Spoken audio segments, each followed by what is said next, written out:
तिचं काम चांगलं आहे. भाभीनी जे बोलतं ते सगळं होतं. मनापासून होतं. हे माझ्या बहिणीचा पण काय आलेला, पण भाभीनी केलं तर सगळं झालं बरोबर, व्यवस्थित.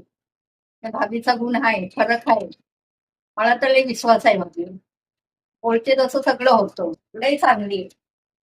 भाभी अशी चांगली आहे, तेवढं एकदम माताजी सारखीच आहे. बोलाल ते सगळं व्यवस्थित होणार. तिचा गुण पण येतो, सगळं येतं. फरक पण वाटतो आपल्याला. भाभीने हात लावला ना, हाताचाच गुण आहे. सक्तीचेच होतं सगळं. काय हे करायला नको. हाताचा फरक आहे. जसं काही भगवानने आपल्या हात फिरवतो आणि लगेच चांगलं होतो. दुखतो ते लगेच थांबतो. एकदम पोरगी सारखी आहे. जशी काय आई आपल्याला समजते आणि पोरगी.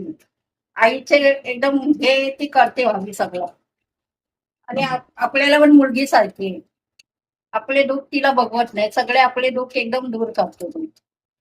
जसं काय आई आणि मुलगीचा कसं संबंध आहे, तसा आहे भाभीचा आणि माझा. आम्ही आज हेच प्रार्थना कराल, काढवायला सांगते भाभीचं सगळं व्यवस्थित होऊ दे. फरक एकदम पडू दे भाभीला. आणि भाभीची सगळी कामं मनोकामं पूर्ण होऊ दे. मी कालवाईला सांगते आशीर्वाद असू दे भाभीवर. आम्ही धन्यवाद करतो भाभीचा.